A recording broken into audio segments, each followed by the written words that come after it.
Say not having a question is questionable. Okay, my ongoing stress over working with a big impersonal corporation. My ongoing stress over working with a big impersonal corporation. Can you hear me now? Yes. Oh.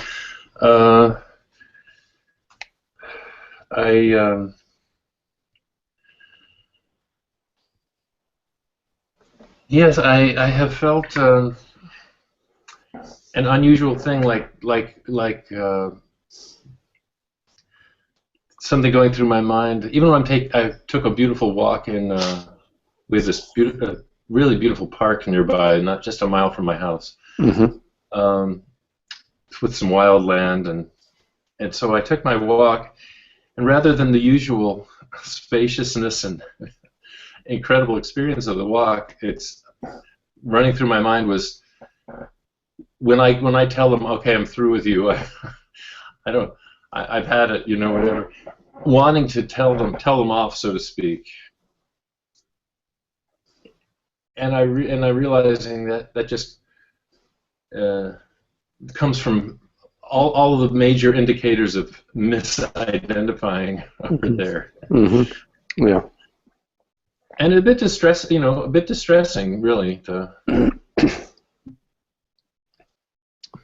Yeah, you know, sometimes things are much scarier when we're thinking about them, or much more complicated, or they seem to be much more momentous when we're thinking about it than the actuality. So, from at the mind level, there is, you know, point of view of ignorance, there is a me. And there is something out there that's coming at me. Yes. In this case, and it's pretty scary. So there is this personal concern, but you will find, you know, over and over in your experience that things are much simpler than, you know, much easier, than the mind makes them to be.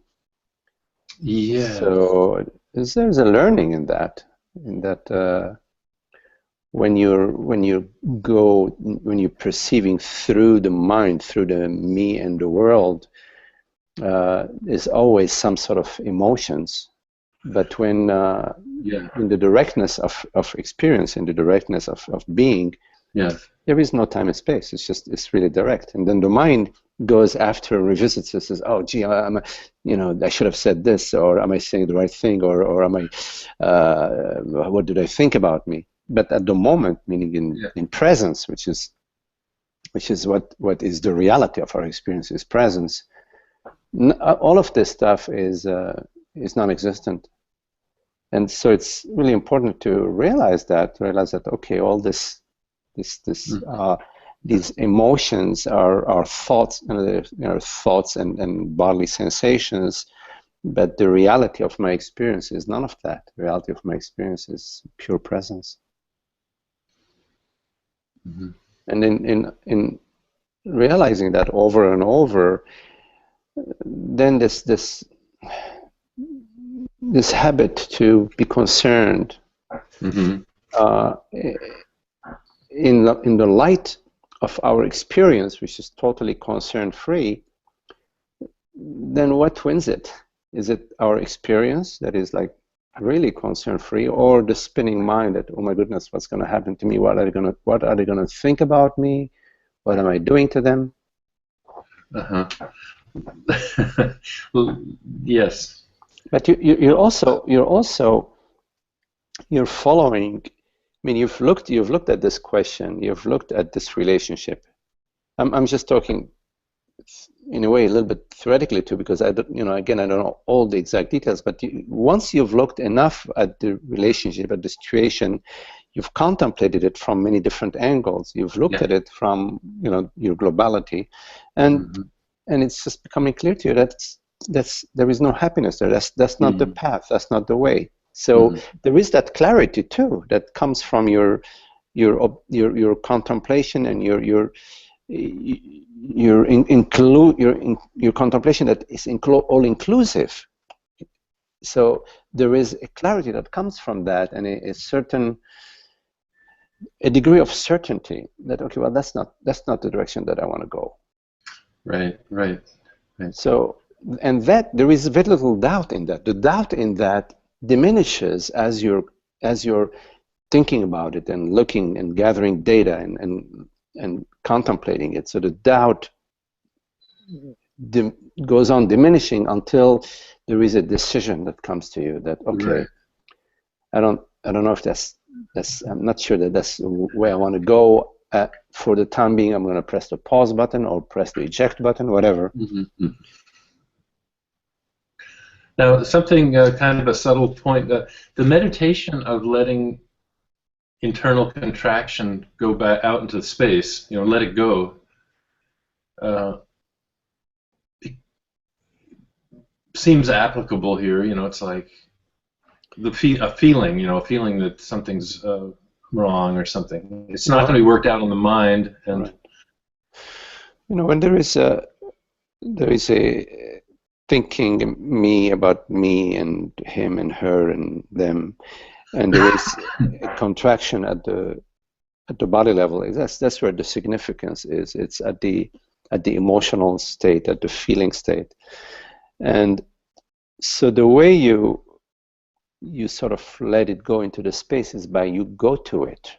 You don't move away from it. You sort of pause. There is a train of thought that's just going and going and going and going. Next station, next station, next station. So that train of thought is just saying, okay, keep on going, keep on going. To release the sensation, the feeling into the space, you have to pause. You have to say, okay, wait a minute. What's happening in this body mind? What's at the feeling state, at the feeling level?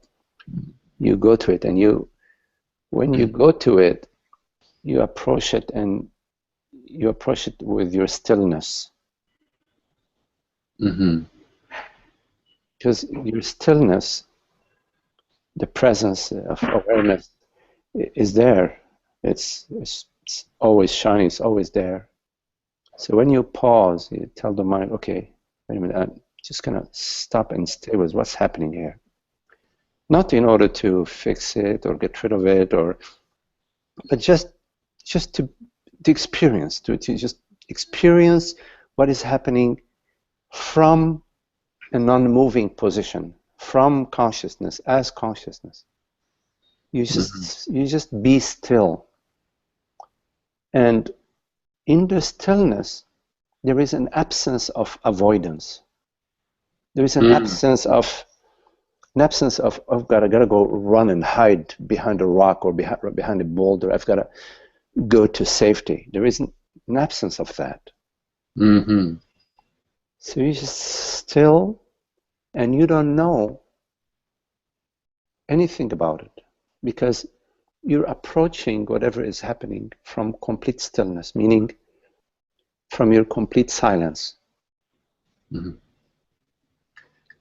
which is presence, which is consciousness, the complete witness that has no personal intention. That's a spacious presence. That's a spacious beingness. And whatever was contracted will experience your presence, will experience the openness, the freedom, the non-judgmental, the absence of personal intention, and relaxes naturally into the space of presence, meaning into the space of awareness, you see. And this is not aimed so that you can feel better. That's a side effect, is that the body-mind feels better. But it's not aimed at fixing any problem or at having a better life because presence is not a person. It's completely impersonal. And so from the impersonal Mm-hmm. presence, there's an absence of personal intention and an absence of a personal improvement. Mm. It is already the impersonal freedom that has no boundaries around it.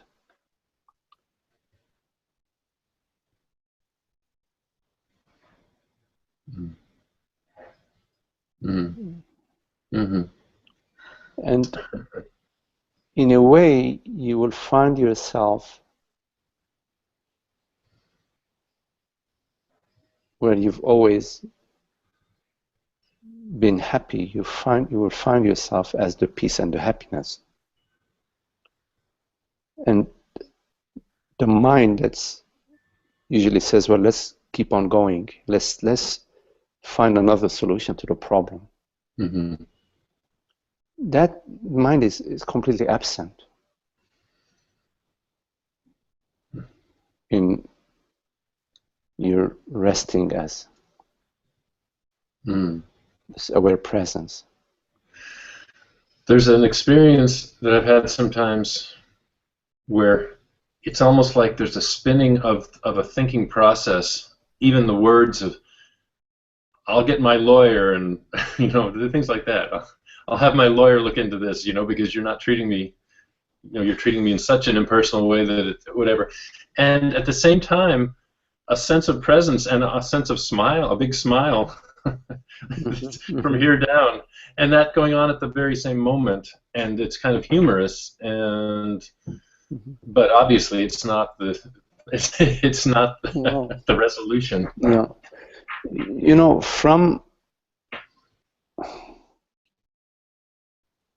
From presence, from peace, there is the clarity of simple presence, meaning there aren't a whole bunch of thoughts that are like flowing by, saying this and that. It's just, it's like you're sitting on top of the mountain and you're looking over the panorama. And as you're just being there on top of the mountain, looking at the panorama, there is clarity about, what you're perceiving. It becomes more, it starts to sort of reveal itself. So similarly, in whatever situation that you find yourself, worldly situation, and you look at the situation from presence, not from what is happening to me or what might happen to me, and just from presence, because presence is looking at everything equally. It's perceiving everything on the same plane. And so it's perceiving everything impersonally. And in this impersonal looking, you can perceive what is a bear and what is a puppy. You can perceive what resonates, what's sweet, and you can resonate what seems to bark and shout and create unpleasantness. So it's normal, it's logical for you to shut the doors of the noisy, dissonant, the doors of the rooms that are dissonant, and to remain with what is happy. And it depends on the situation. If the situation has already developed where now you find that, wait a minute, I may have to get my lawyer to shut that door for me. So then you will contemplate that. You'll say, oh, wait a minute, maybe that's one of the options that's available to me. So because you're trying to close that door, that unhappy path. You want to bring an end to it, and in some cases, you need some assistance to do so. So you all the options are on the table, you see. And you look at all the options, but as you are looking at all the options, you are looking at the options still from a place of peace. Mm-hmm.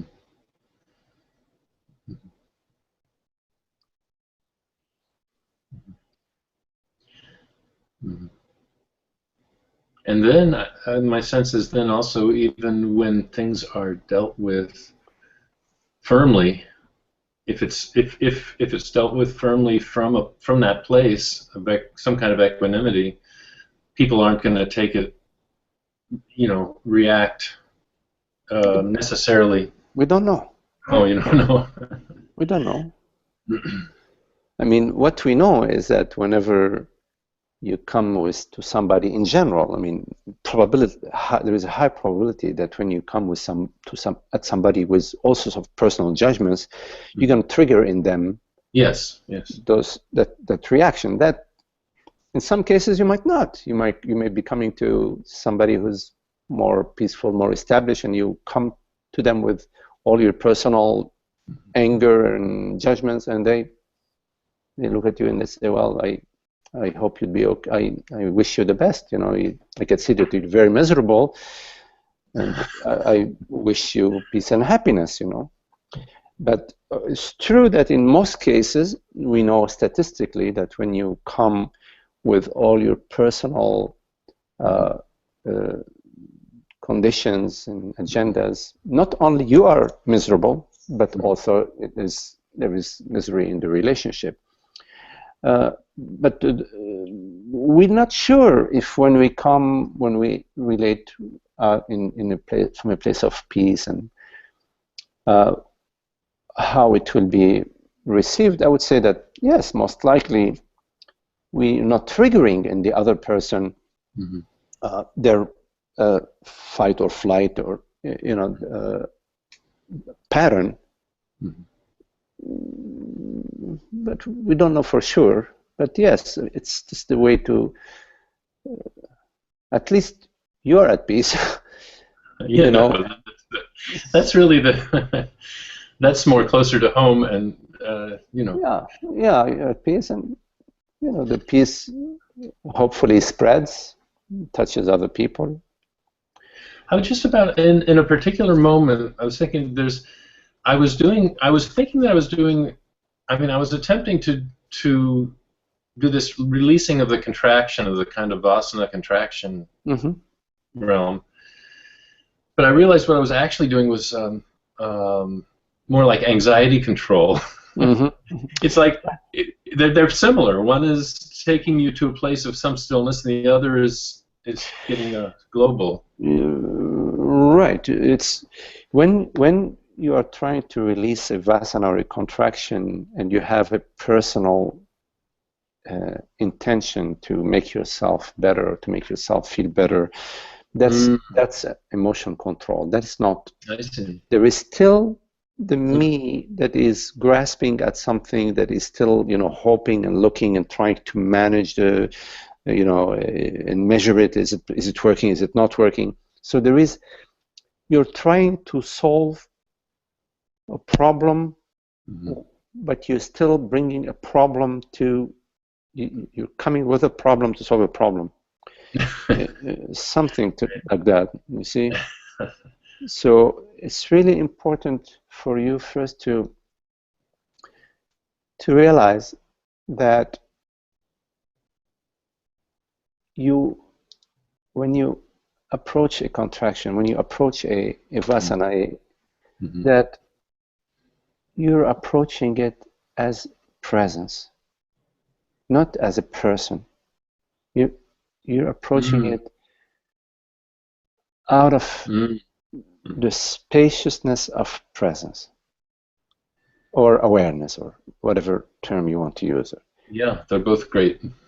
So you're approaching it out of the stillness that is. So it's the stillness that is approaching.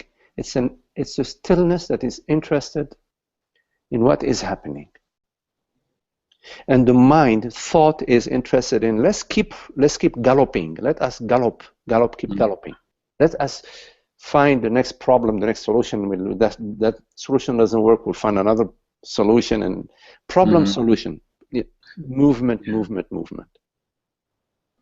Always looking, the mind is looking, what's the problem out there? How can I fix it out there? Whose fault is it? Etc. It's not, there is no stillness in that. Stillness is our true nature.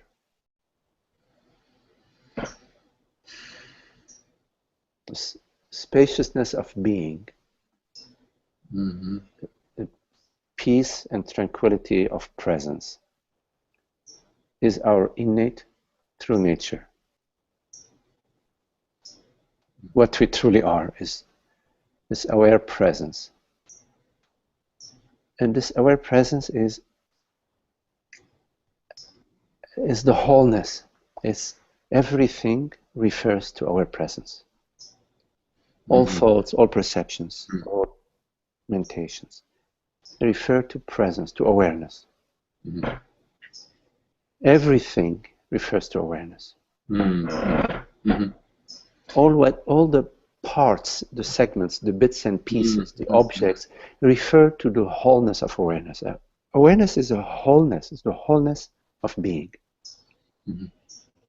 So like all dreams refer to the dreamer, the wholeness of the dreamer. So that's innate, is our innate nature, our true nature, the true self, the true self is this wholeness of being.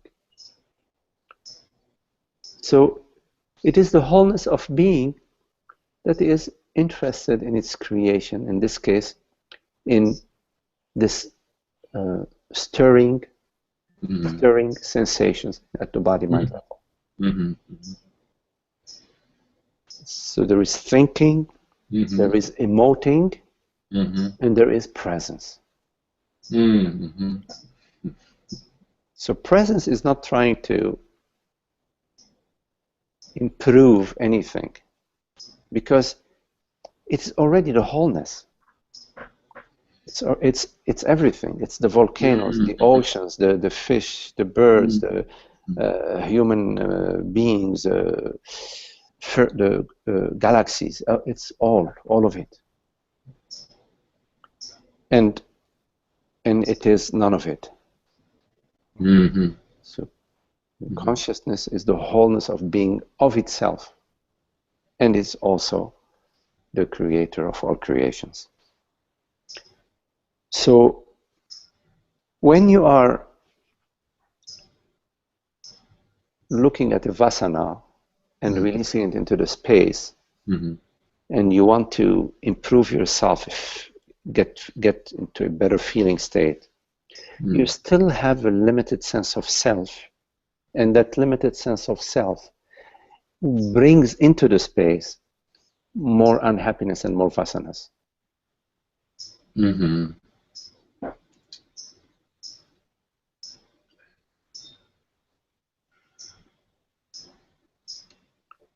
And yeah, it's a subtle thing, because any sense of distress seems like a pointer to contemplation.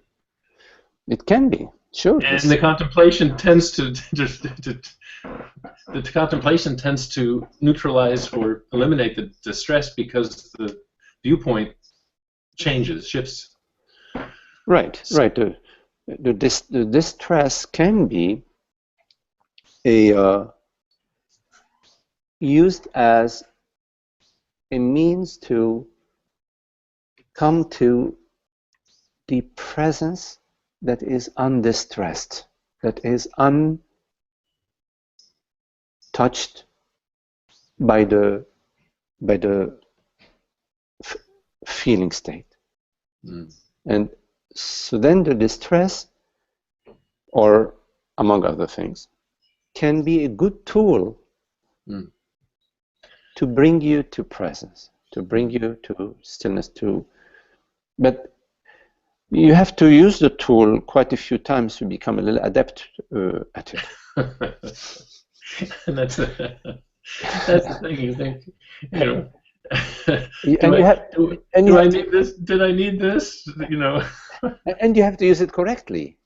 Mm, See, that's the thing. If you use it correctly, mm, and you don't add to it some kind of personal story, you mm, see, uh, then it then it's going to deliver for you not just the peace and happiness in the world, but it's going to deliver to you the perfume of love and peace, its own perfume. You see, mm, mm-hmm, it delivers it to itself. mm-hmm. You are one with the rose, with the perfume of the rose. The perfume of the Yeah. rose is only relevant to you. You see. Mm. Yeah, this is great. This is beautiful. And you know, last time we talked, I think you brought me to a place of seeing that the what I thought of as the big impersonal healthcare corporation that wants to subsume me, little me and a big corporation. It's just a mind imagination. As soon as I see it from another angle, there's no big. Yes. I know there's lots of big corporations. I know that they, if they're analyzed from a sociological point of view, they're pathological. I know that's what the U.S. military is. That's what, Oh, yeah. you know. And it's only that suddenly I think that they're my parents or something. Yeah. Suddenly I'm in a relationship to them because Yeah. they're going to give me the big paycheck or something. Mm-hmm. Yeah. Yeah. I mean, a corporation, group of people, organization, people coming together. When they come together out of a shared interest and passion for truth, Hmm. it's quite different than when people come together out of this unexamined sense of lack. Mm-hmm. Because in whatever one does or a group of people do together, Mm-hmm. they will reinforce and confirm what their assumptions are. And our Right. assumption in ignorance is that my happiness depends on conquering, possessing, controlling, Mm-hmm. etc. Yeah. So there is a group hysteria that's unnoticed. Mm. A Yes. global virus Yeah. that is unexamined. And so our actions as in organizations and societies, countries, nations, whatever, Mm-hmm. have that imprint in them. Yes. So, but we all suffer from being subject to that ignorance, Mm-hmm. especially as you said, our parents control us and they have their own unhappiness and they're looking at the world to be the cause and the solution to their unhappiness. Mm-hmm. And we become subject to that. We become subject to their unhappiness, and so we may inherit some psychological positions that we repeat and we live Yes. in the world. Yes. Yes. So we all. That's the mind. It's Right. corrupt. It is corrupt. Yes. But consciousness is not. You see, that doesn't affect consciousness. It doesn't affect what I truly am, this aware presence. You see, once you turn your attention to the aware presence and you start getting an inkling of it, a taste of it, a feel for it, an insight into I am this aware presence, then you have to honor this revelation. You Mm-hmm. have to bring this revelation into your entire life and into the pre-existing viruses that operate. You bring in the grace of insight into into your life. Mm-hmm. Mm-hmm. Yeah.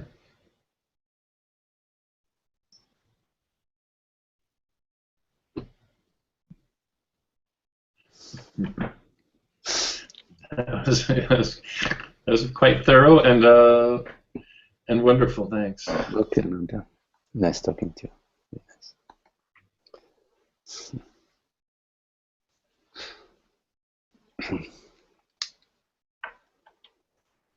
Hello, Marvin. Yes. Hello, Gonzalo.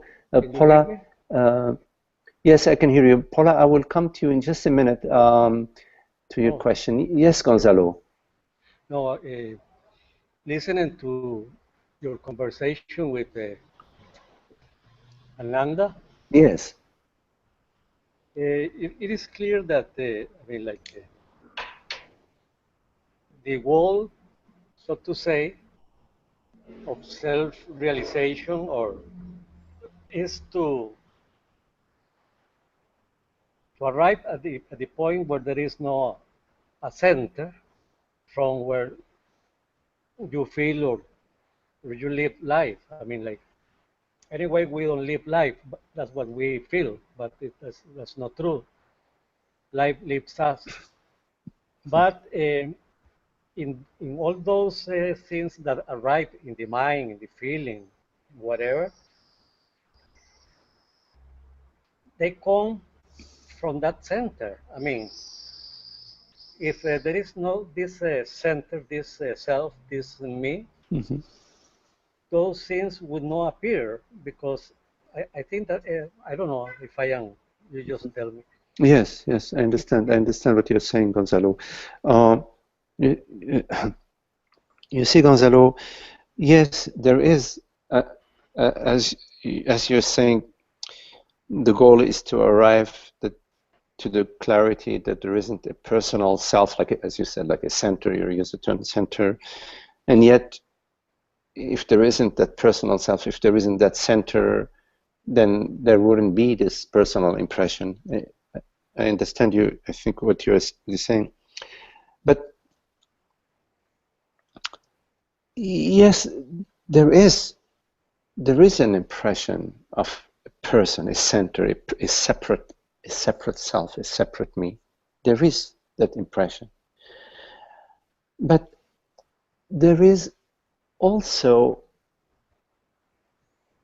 a, a creator of this impression. It's not an impression that is creating itself.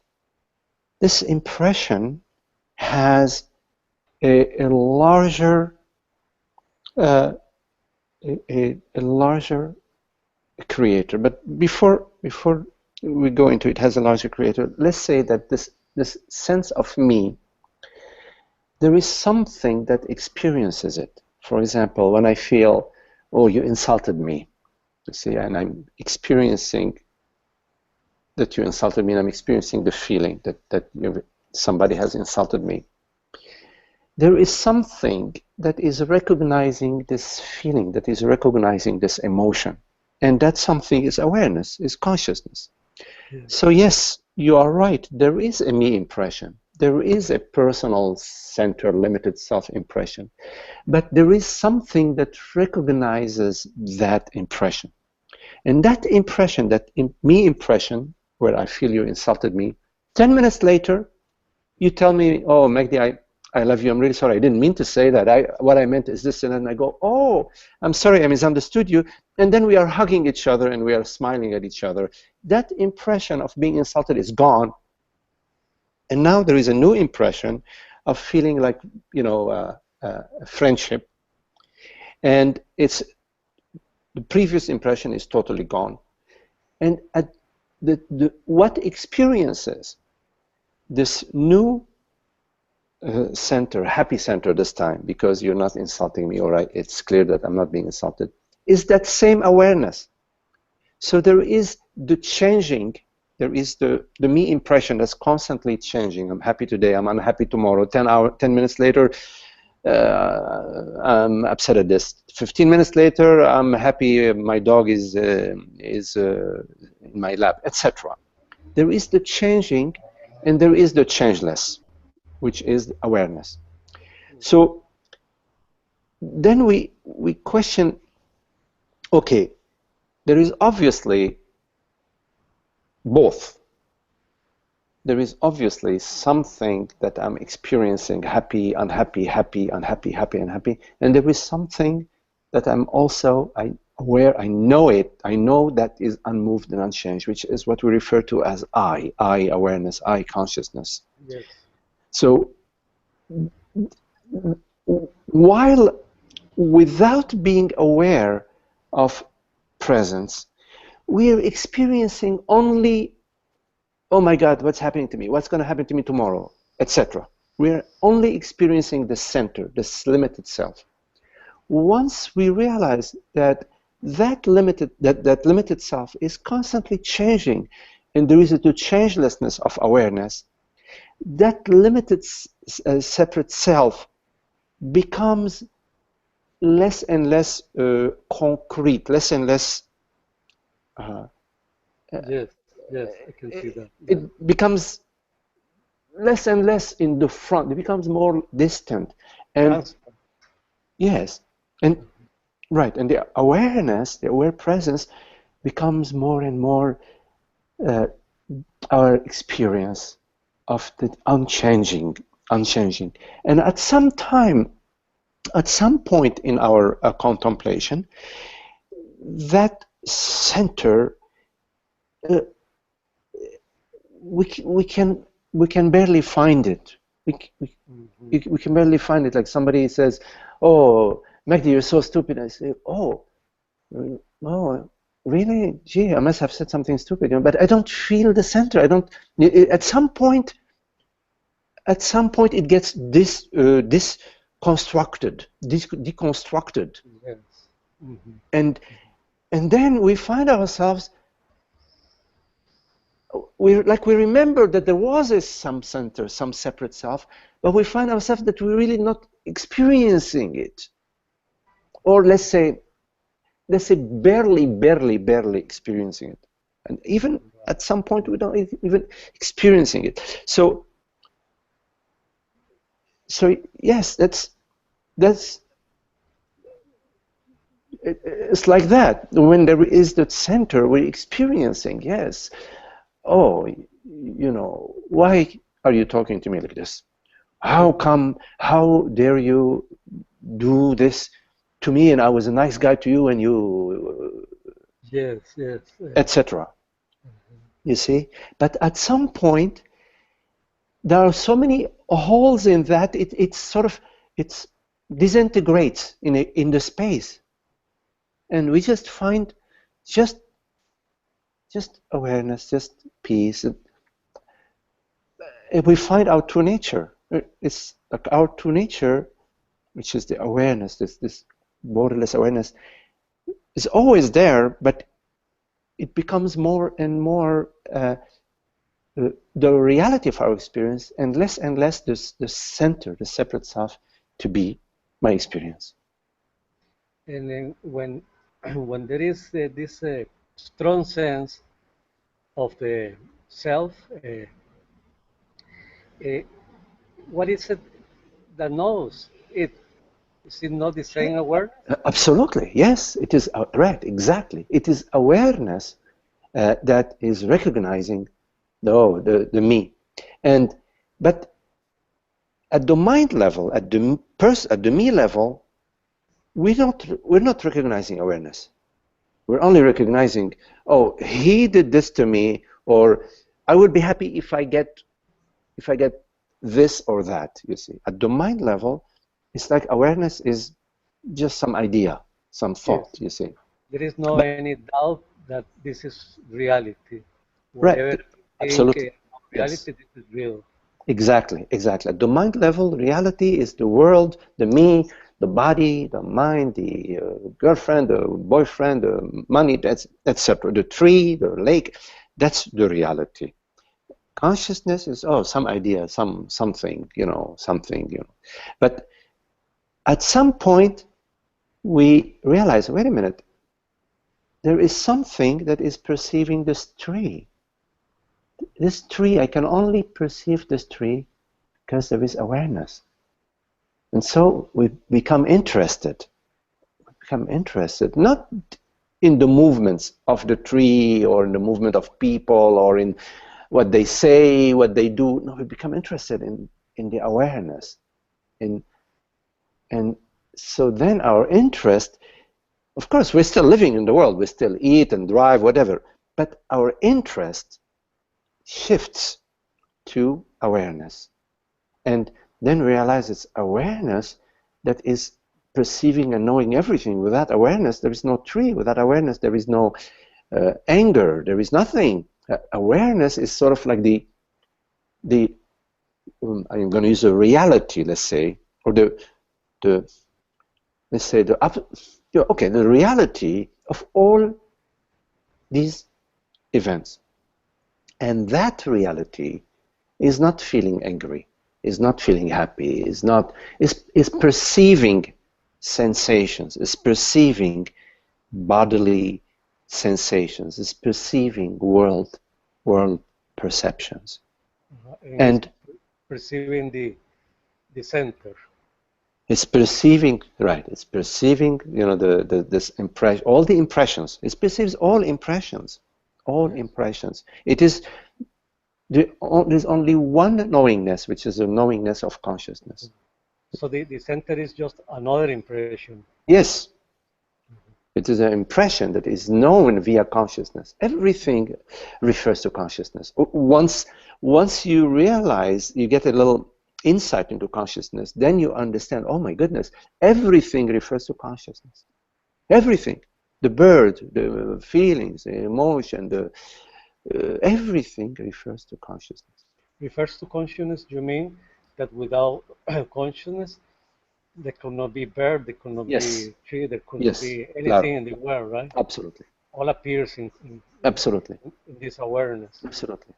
A good metaphor, Gonzalo, is the night dream. In the night dream, everything refers to the dreamer, because the dreamer is all the dreams, the ocean, the lakes, the pink flying elephants, everything that all the dream impressions only refer to the dreamer. To the dreamer, you mean the consciousness, or to the personal dreamer? I'm using this metaphor. Yeah. The metaphor is, yes, all events refer to consciousness. To consciousness. The dreamer in this metaphor is consciousness. Yes, because also the individual dreamer that is dreaming, it also refers to consciousness. So absolutely. The all just right happening in consciousness. Yes. The dream and the dreamer. Yes. The apparent dreamer. Right. Right. But usually in our night dreams, we're not aware of the dreamer. Let's say we are dreaming that there are two people talking together, sitting having a glass of beer or somewhere. Usually in our night dream, we're only aware of what we are perceiving. We're not aware of the dreamer. In some cases, there is more of a waking dream where you're aware both of the dream and of the dreamer. But that's very, very rare. And still, even in that case, yes, consciousness is the ultimate reality of both the dreams and the dreamer. Yes. You know something that has happened lately here is that the dreams are so real at night. I mean, the dreams at night are so real. And then there comes after waking the daily living, and sometimes it's like having two realities of the same reality. I mean, two realities that seem very, very alike. Mm-hmm. The life during yes. daily living, and the dream at night. Yes, because yes, the day is also a daydream. It has difference between the daydream and the night dream is the daydream is has more consistency in it, while the night dream can be totally crazy. I could dream I'm in the Himalayas, and 10 minutes later I'm down in the Indian Ocean, in the night dream. The night dream can be very quickly changing. The daydream is more has more consistency. Yeah, but sometimes there are people or characters that appear at a night dream that in the waking state, you even think, were they dreams at night or are they dreams now? I mean, it's kind of confusing. Like it seems like very similar in the memory. I mean, the memory keeps track of the dreams at night, but also keep tracks of events during the day. So sometimes Yes. kind of no a real line dividing, you know, the Right. Yes. events in the dreams and the events in. Yeah, in the waking state, there is more of a memory than in the night dream state. In the waking dream state, there is more the memory activities of the firing activities of the brain are more closer to each other than in the night dream. Like, for example, like, let's say you're watching a movie, yes, and the movie is made out of still frames. There's a horse, and the horse is moving, like every frame it's moving like this, yes, it's moving like that. But because you're spinning the movie, you're spinning it very quickly, then you see the horse running. Now, imagine that in those frames where they are spinning slower now. They're spinning slower. The horse is moving slower. And also imagine that some of the pieces of the movie are cut. Somebody took a scissor and cut. So now the horse is moving slower, and next there is somebody swimming in the lake. The horse is gone, and the guy swimming in the lake is swimming in the lake, and then the horse appears again, or a monkey appears, because there are pieces that are cut of the movie that are cut out. A night dream, night dream is a little bit like that. The daydream then is moving. Sometimes it moves really fast. Sometimes it moves slower. But it's but it seems that it's more linear. More it has more. You know, like, it's more continuity. Yeah, and that gives more reality to it. Huh? Yeah, it gives a story. You can follow the story. While in the night dream, you can't make sense of it, because there was a horse, he was riding, and now then somebody swimming, then somebody is kissing somebody else, then there is a plane. You cannot make sense of it. It's a little bit crazy. Yes, but that's the problem. I mean, not the problem. That's the thing, that it seems so real because of that seeming continuity. Yes. But if there was something in that continuity that breaks the continuity, it will be easy to realize that this is another dream. It's part of the dream, right? Yes, right. So, you know,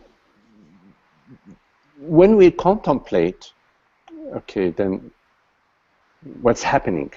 I mean, we do the contemplation in the waking state. Usually at night we don't, but during the waking state, like now, we contemplate what is the reality. So we ask ourselves this question. When we ask ourselves this question, what is the reality of this experience? This is a beginning of a big turn. You know, let's say you're driving on the road this way, and when you ask this question, what is the reality? You're starting to make a big turn to a totally different realm that takes you to a different level of contemplation. You're no longer contemplating the weather, the money, the house, the girlfriend, the boyfriend. Now you're contemplating consciousness. You're contemplating reality. And that's a contemplation that reveals, like, like in your night dream, like you ask yourself what's going on, you start to reveal the dreamer. You now you're going to a different dimension than the mind dimension. Right.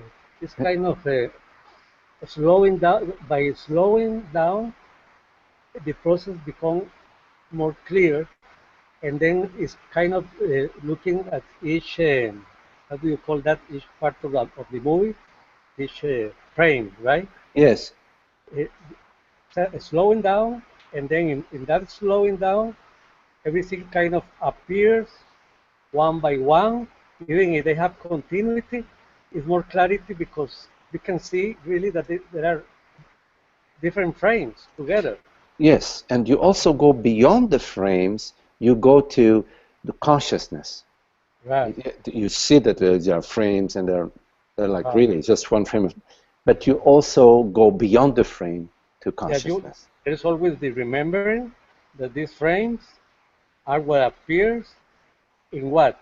In what we Yes, are. So right. we come back Yes, to yes, that. We come back to I, I. right. Yes, I am watching the yes, frames, yes. right? I, So, and then this I. When we look at I, then you say, well, what is this I? What are the qualities of this I? You find that this I has no objective qualities. The yes, frames do. The images on the frame have objective qualities. yes, They're black, white, yellow, whatever. yes, But the I, then you find, has no objective qualities, meaning it has no length, no width, no weight, no density, no beginning, no ending, no viscosity, etc. And you find, but yet it's the I, it's the reality of the I. So that's a contemplation of the self. Then you come, the contemplation of the self then deepens and deepens and deepens to reveal the infinity and the eternity of the self. And at one moment, that reality, by being present more and more, becomes more real than what is seen Yes, as a reality, yes, right? Like yes, the, yes, the, the, the shift changes in intensity or importance to the to the to the watcher, to the yes, witness, and then yes, all those things that were seen before, like kind of very solid, more real, they become less and less substantial. They become more and more transparent. You yes, mean there's something like yes, that? yes. Uh-huh. And the reality of consciousness uh, is, becomes more and more firm, Yes. and of course the borderless, meaning the universality of consciousness that is not contained in any object. It's not contained. Objects appear in it Uh-huh. and dissolve in it, but it does not appear in any object. So when there is a very objective thing, like like a chair, right? Yes, When you say that that chair refers to oneself, right, to consciousness, is yes, that is what we were talking about? Is just that looking at the chair as an object there, it brings us to the witness to of the that yes, chair, yes, to the ultimate who, subject. Yes, who is aware of that chair. absolutely. So in that sense, everything, every apparent thing in the world, every form, every sound, everything Mhm. refers to us as our real Yes, nature, yes, it right? has, right, absolutely. All forms have the potential of inviting you and bringing you to the contemplation of the self. Yes, Okay, okay. Now I understand that. It's very important because yes, you can feel that. I mean, like this kind of that kind of pointers. Yeah, everything can be a pointer to yes, look at the witness, at the yes, as awareness, right? yes. This is why it is. There is a saying, Gonzalo. Uh, those who have the eyes to see, Yes. everybody has eyes, but the eyes to see, uh, meaning there is a potential to to see, but in many cases, when we just the interest is not there, or the spark hasn't, the grace hasn't yet invited us, let's say, then we just looking at the world, this tree, house, money, etc. So the potential is not being lived in those cases. The potential to realize, to see, to really see. Yes, right, exactly. To come to consciousness, to notice the source. The invitation is there, Yes. but you don't listen to it. You have to somehow get interested in the invitation and open the envelope, you know. Yeah, yeah. You don't want to go because maybe there is no wine there, huh? So you think it's out there, but you go out there, and at some point in time, you hit your head in the wall again and again and again, and at some point you get it. I cannot take it anymore. I have almost broken my head. Yes. Yeah, very, very nice talking to you, Okay, Mighty. Gonzalo. Thank Nice. you. Okay, Gonzalo. Thank you, Gonzalo. Beautiful. Paula, I'm just reading your question. Paula, you're right. My body is having a lot of chronic pain, having difficulty walking. The mind will go into the future and bring up stories about how to bring income into the house for me and my family. I will need to get surgery and will need to be out of work for a while. Thoughts about losing clients arise. I watch the thoughts and try not to engage the stories. A part of me is beginning to trust whatever comes. The pain itself is hard to cope with. You can say something about this. Yes, Paula. Well, you write it really well. You know, you say my body's having a lot of chronic pain, having difficulty walking. Yes, that's true at the body level, and you are witnessing this pain. And of course, you, given that you are a manager of the body, you explore what you can do to alleviate the body from the pain and to find the source of the pain, possibly if it's easily to find, and to remedy by curing, or doing your best to cure the source of the pain so that the body can function with less pain. I mean, we all know, and I can sense that definitely in the tone of your question, that the body is a temporary vehicle, is a transient form, and that the whole world, body, mind is a temporary experience, and that has its ups and downs at the body mind level. Hunger, and then we satiate the hunger, and then another hunger again, and satiate it again, best we can. But we also know that, you know, the body mind, the world body mind experience has a higher meaning, let's say, which is to be used as best as we can to contemplate truth, to contemplate the self. Of course, the mind is in being identified with the body, then is experiencing all these emotions. Oh my God, what's happening to the body? It's happening to me. And so at the mind level, there is the impression that all sorts of things are happening to me. And when this impression is there, then there is all sorts of thoughts and concerns about, you know, me in time, what's going to happen to my family, to my life, to this and to that. But we learn in our contemplation of reality, of truth, that what we are is eternal and infinite and omniscient and omnipotent. We realize that step by step, that indeed That is what I am. That I am this awareness, this presence, this consciousness, universal consciousness. Dreaming all dreams, experiencing all experiences. And we realize, maybe step by step, that what I am is untouched by world, body, mind events. And we get to trust that. We get to trust God, trust the reality, trust that which creates this entire impression, creates a cosmos, creates galaxies, creates the weather, creates nature, creates everything. So we learn to trust that.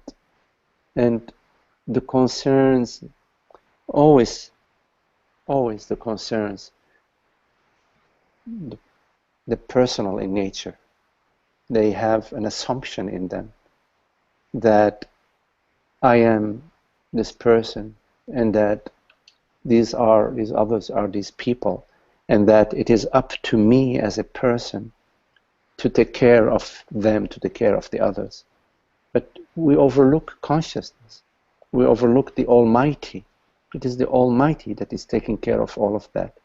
That is taking care of you breathing, of the whole body-mind structure, of your children, of your family, of your parents, of the entire dream is being dreamt by consciousness, and is being taken care of by consciousness, and is being managed like the puppeteer manages the puppets by pulling the strings and playing, arranging the play according to how the puppeteer moves their fingers and their hands.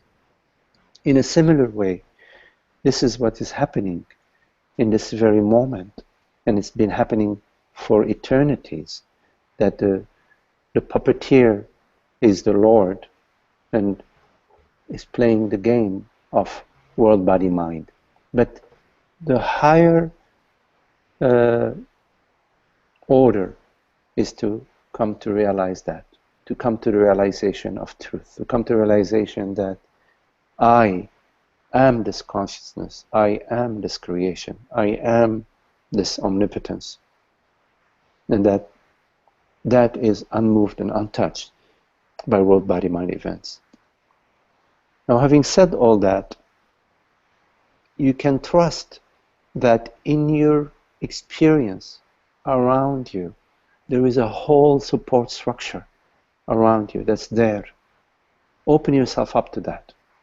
Invite the help and the assistance of the entire network, the entire space, the entire field, to come to your help, to come to assist you when you need assistance, in the same way that you will come to assist them when they need assistance. So open yourself up to that, and trust that there is and there will be all what is needed to take care of you, your health, your children, all your worldly situation. Just do not place any particular conditions upon that. Allow it to unfold whichever way it is unfolding, trusting that it is the hand of God. In recognizing the hand of God, you're recognizing the higher order, and that higher order is a blessing and brings what is needed, and brings it in complete in abundance, just as it is needed. You do not need to rely on the mind to solve those problems. You just open your heart and trust in the higher order. Trust the self, trust consciousness.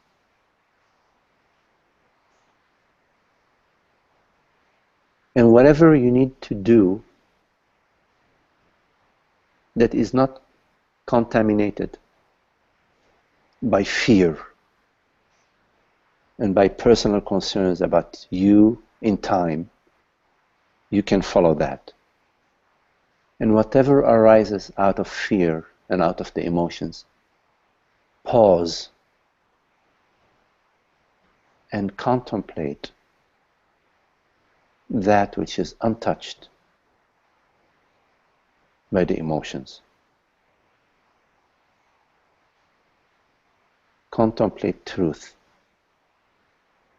This is what this journey is about.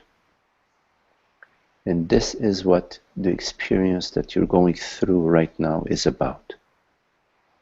It's an invitation to contemplation.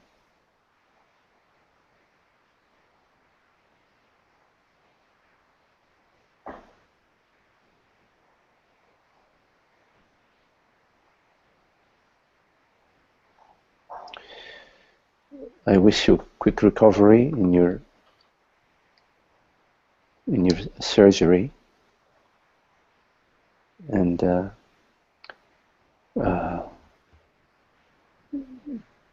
all is well. All is well. Okay. Yes. So you are talking about the puppeteer, right? Yes. Is the puppeteer who we really are? Yes. Yes. We are the puppeteer. We are the puppets. We are the entire show. We are the entire play. The puppeteer, by the puppeteer, of course, I refer to consciousness. So there is a, let's say, let me say like a hierarchy, let's say. The hierarchy goes from consciousness, from the puppeteer to the puppets. So at the puppets level, there is a story, love, affair, war, peace, whatever. There are all sorts of things happening at the puppets level. But what's happening at the puppets level is subject to the puppeteer, is subject to the higher order. But the higher order is not subject to what is happening at the puppeteer, is not subject to what is happening at the puppets level. So there is some sort of hierarchy, let's say, that your dreams are subject to you, the dreamer, consciousness, but you are not subject to your dreams. So although I am the puppeteer and I am the entire show, all the dreams, all the puppets, all what is happening, there is a hierarchy in that I, as consciousness, dream all dreams and without being subject to my dreams. This is why in the contemplation of the self, in the contemplation of consciousness, first, we need to experience consciousness in its wholeness, in its fullness, free beyond the form, without the forms. And once we come to the revelation of consciousness that is completely free of the forms, then there is the revelation of consciousness as all the forms. So the path to the self is first the direct path to consciousness and then down to the world. Okay. So it could be said that life brings, well, it doesn't bring, but it seems to bring events to, and life knows what it is doing. I mean, there is an intelligence behind all this that makes the whole show, but life knows what it's doing in the sense that eventually is to consciousness to become conscious of itself. Yes. By the different situations in life. So one person is having this situation, another person is having another situation. Yes. But all those situations are also a means or a pointer, a reference to God, to consciousness. Yes, to what right. They're invitations to the self. Yes. Yeah.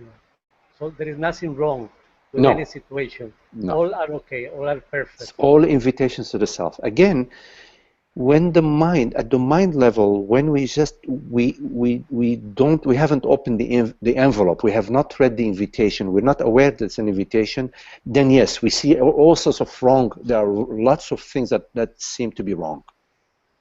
Yeah. Why is this happening to me? I was generous all my life. I was a good guy all my life, and I break my leg, and he was a bastard, and he has all the money and the beautiful girls and all the cars. Yes, but more and more we see, like, we open our eyes, we see that difficult situations, very difficult situations, sometimes brings more joy or more revelation than soft conditions, right? So sometimes you could be grateful for difficult times because that awakening in you something to go. After the fact, yes. Often after the fact, realize, oh, wait a minute, it's amazing. This very difficult situation that I went through, something has changed and shifted, and I've realized some things because of that experience. But at the time, no, you feel terrible, and at you the are time complaining. Yes. You are, Yes, at the time, right. It's but also, like, if you have gone through all situations and after you realize that it was in a way good on your path to realization, then other situations that seem really bad in the moment, you already, because of your experience in the past, well, this might bring me also, some understanding that I need in the moment. This is a lesson that I have to go through. Yes. And then that situation that you're going through now that is bad, because you realize, wait a minute, there is more to it than just what my mind is saying, this is bad. Your mind, it becomes less, you're less the boss, less running the show, and you find out yourself more interested, you see, and the situation now becomes less difficult because you are approaching the situation, you're looking, what is it revealing to me, you see. It's something, even though you might not understand what it's revealing to you, you realize that somehow there is something that's being revealed. You just don't know what it is now. But just the fact that you are having this new approach, then the situation doesn't seem to be so awful. Or it does not last for too long. Right, and there is not so much resistance. Right. There is Yes. more Right. acceptance and more. It becomes more like an investigation. Right, an interest. There is an interest. Yes, an investigation. Yes. An adventure in what is happening. Yes. More like investigating what is it. What Yes. it's all about, right? Right. Yes. Right. And life becomes right.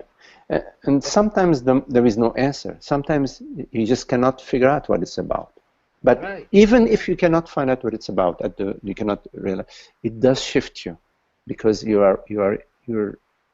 realize that there is something there, but you don't know what it is.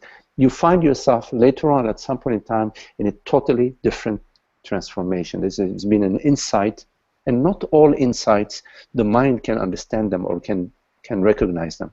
They just happen. They happen like below the radar, and then you find, oh goodness, and the peace is more peace, and you see, even though the mind cannot understand it. I think this is a real grace. Okay, Gonzalo, thank you very much for your questions. Thank you all for your beautiful, beautiful company. Oh, sorry, there was a comment, Ananda. Do not confuse the lesser with the greater. Yes. Okay. Well, thank you all. Very, very beautiful. Thank you. See you again next week. Okay. Okay, Gonzalo. Thank you. Namaste. Namaste.